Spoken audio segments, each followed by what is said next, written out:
Desta vez quem nos vai falar é a Beatriz Oliveira, que se está ali a preparar. A Beatriz é doutoranda em História Medieval na Faculdade de Letras da Universidade de Lisboa. Parece que é um tema comum, somos doutorandos da Faculdade de Letras da Universidade de Lisboa. É mestre em História Social pela Faculdade de Filosofia, Letras e Ciências Humanas da Universidade de São Paulo, no Brasil, onde também realizou os seus trabalhos iniciais de graduação. Atualmente integra o Laboratório sobre o Pensamento e a Cultura na Idade Média, resumido, sintetizado o nome em Labora USP, e o Grupo de Estudos sobre a Britânia, Irlanda e Ilhas do Arquipélago Norte na Antiguidade e Medievo, que se chama Grupo Insulae, assim, em formato curto. Ora, a Beatriz vem hoje falar-nos também sobre Inglaterra, sobre o século XV, suponho, pelo que vejo. Tem 20 minutos, tal como a colega, e até já, boa apresentação.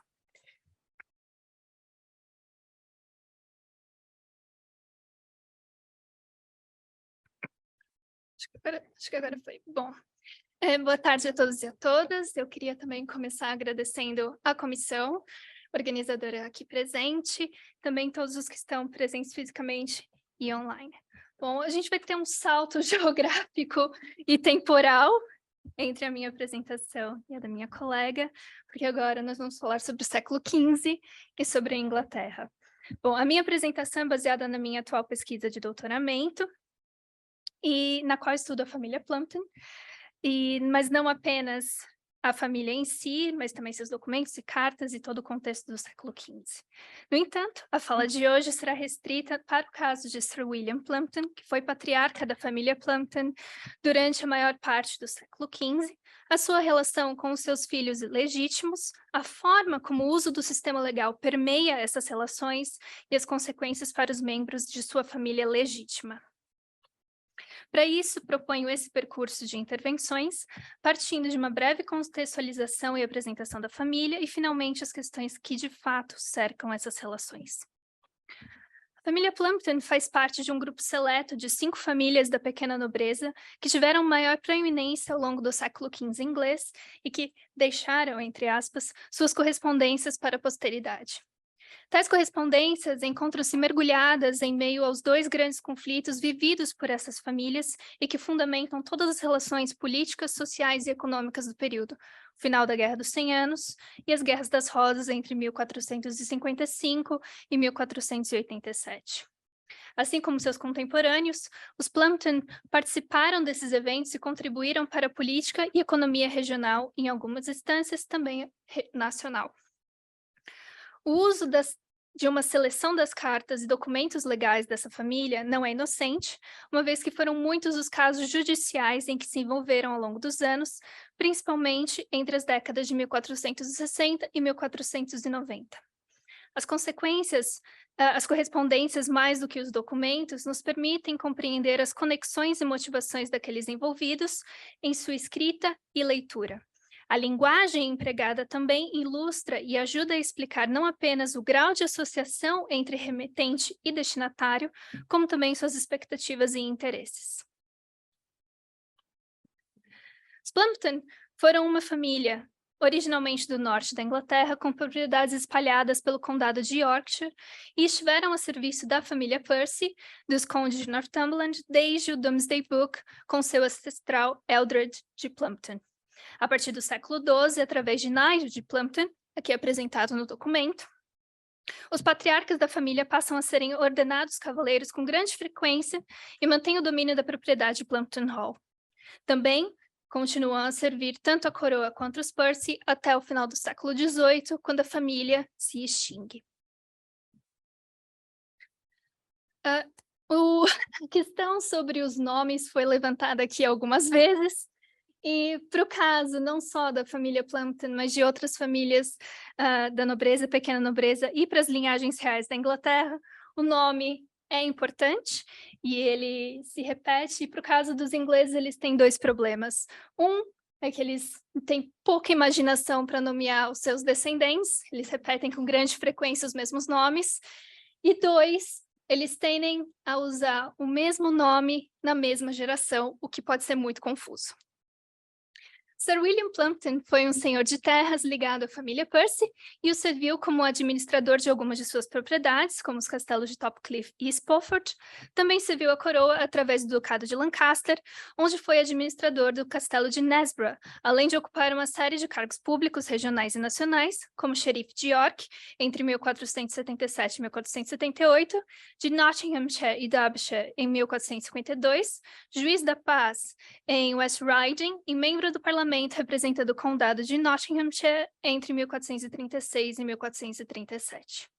Ele se casa 2 vezes, a primeira delas com Elizabeth Stapleton, que era uma herdeira de uma família, da família Stapleton, que era uma das muitas famílias também associada aos condes de Northumberland, e com ela teve 9 filhos. Entre eles, Robert, que morreu aos 20 anos, e William, que faleceu na Batalha de Towton em 1471, já no contexto das Guerras das Rosas. William deixa 2 filhas, Margaret e Elizabeth. Sir William casa-se pela segunda vez, por volta de mais ou menos 1451-1452, com John Wintringham, com quem tem Robert, nascido em 1453. Durante seu primeiro casamento, Sir William tem 2 filhos legítimos com uma mulher desconhecida, Robert, conhecido como Robinette, e William. Para os efeitos de melhor organização, eu sinalizei 1, 2 e 3, para que todos possam entender quem são os Williams e Roberts mencionados. Ambos foram reconhecidos pelo pai e levavam o seu sobrenome.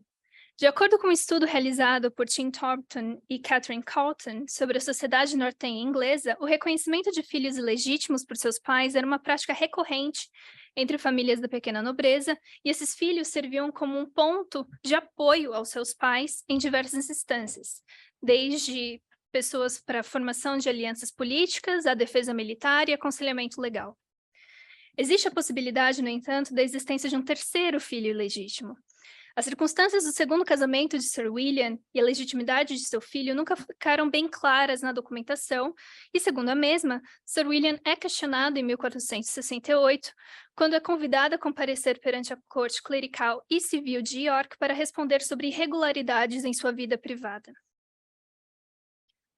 Nesse documento de 1468, ele revela seu casamento secreto com John Wintringham, com base no conhecimento do mesmo por seu capelão, Robert Leicester, que, segundo o documento, havia ficado encarregado de assegurar a validade do casamento entre Sir William e John Wintringham, caso ele morresse nos confrontos anglo-escoceses. Até o momento em que ele é questionado, nada se sabe sobre as circunstâncias em que Sir William vivia com John Wintringham, nem sobre o status de seu filho mais novo. A resolução do assunto teve que ser adiada devido aos conflitos com a Escócia e também pelas batalhas de Barnet e Tewkesbury durante as Guerras das Rosas, que acabaram por resultar no retorno de Eduardo IV ao trono, a morte do conde de Warwick e trouxe um período de estabilidade para a Inglaterra até 1483. Apenas após o fim desses conflitos, encontramos a resolução da questão. Em 6 de julho de 1472, foram ouvidos os testemunhos de Richard Clerk, cônego da paróquia de Nesborough, e John Croft, que havia sido testemunha do casamento realizado na igreja de São João, em Nesborough. Sendo assim, no dia 12 de julho de 1472, temos o segundo documento sobre o mesmo assunto, anos após o questionamento inicial. Trata-se de um certificado que atesta a validade do casamento entre Sir John e John Wintringham, proferido por William Popeman, advogado e cônego da Catedral de York.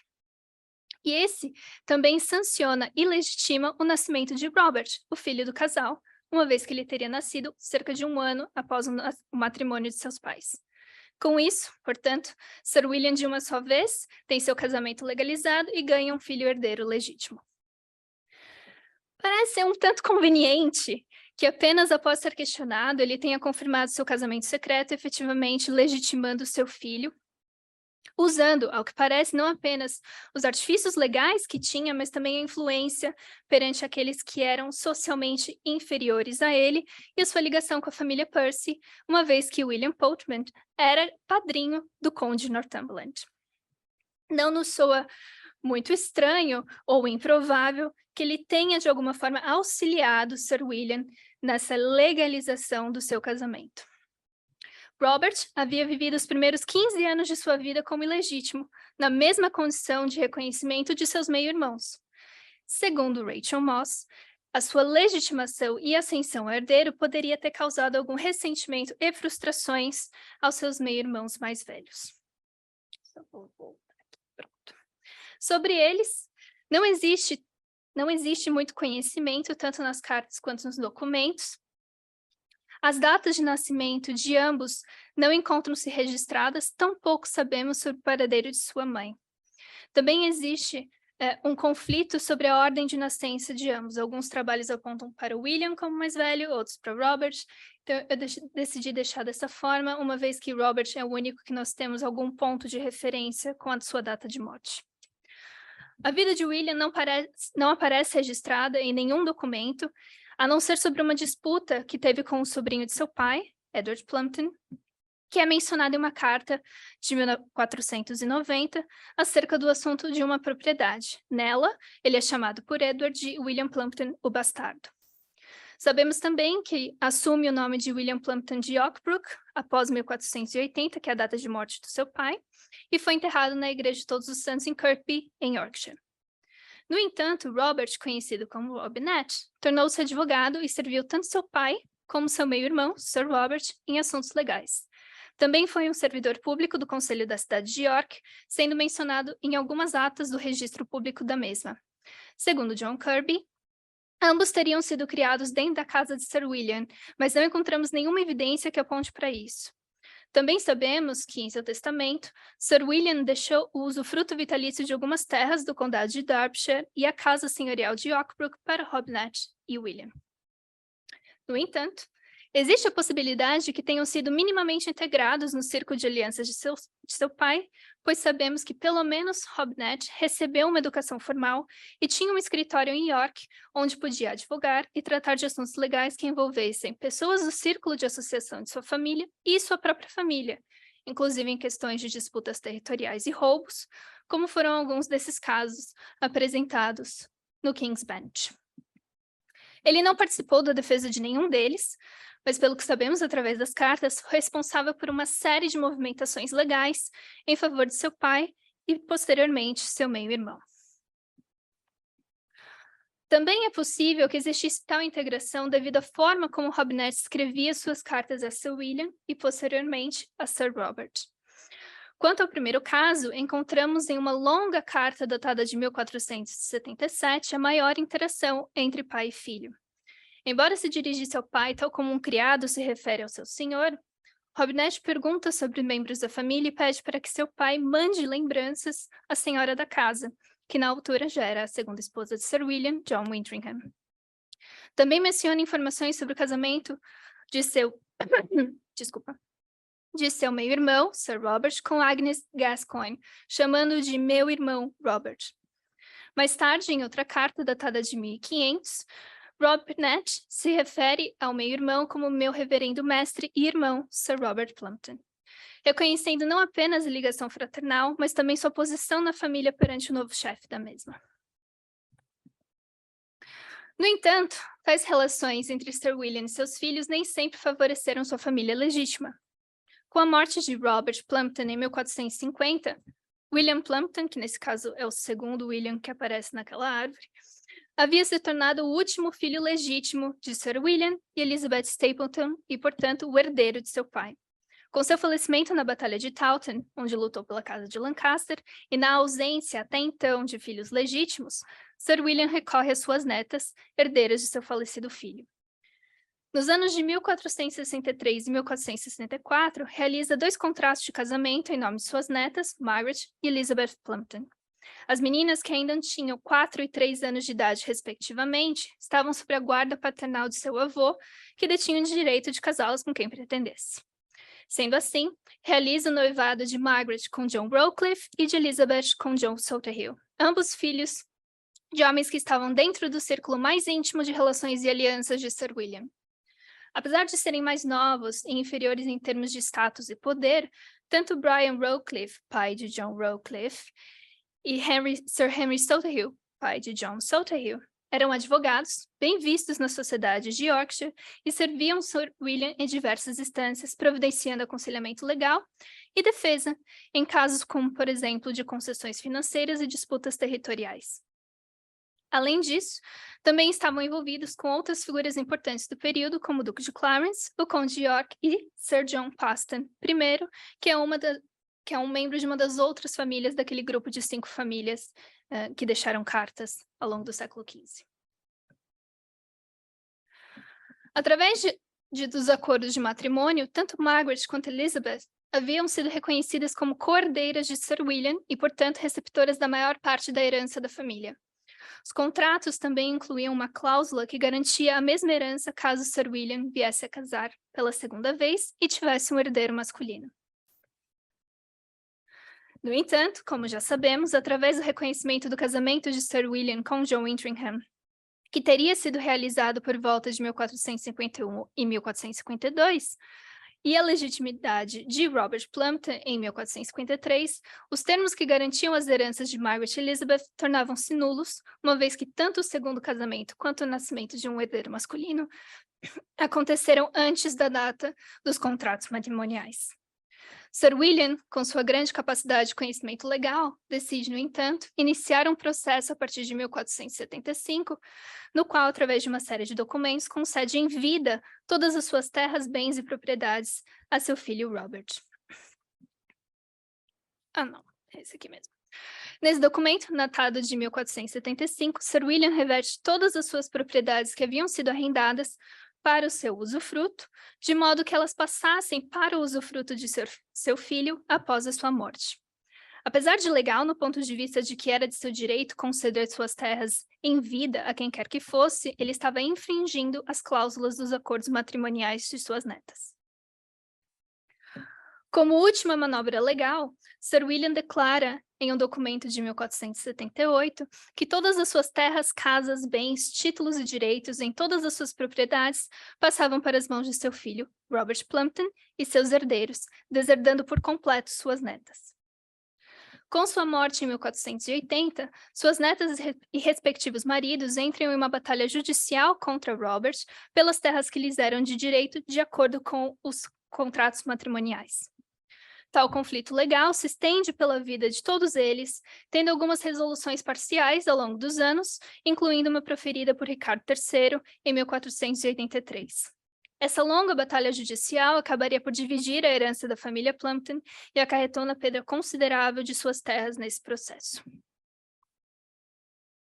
As relações entre Sir William e seus filhos, vistas através das cartas e documentos da família, demonstram uma associação de proximidade condicionada aos benefícios que poderiam ser extraídos de tais ligações, como a troca de favores legais e monetários entre pai e filhos. Nas relações da pequena nobreza do norte da Inglaterra, cuja habilidade de se adaptar era notável, pais e filhos ilegítimos conectavam-se, como vimos, através de uma rede de apoio formal e informal.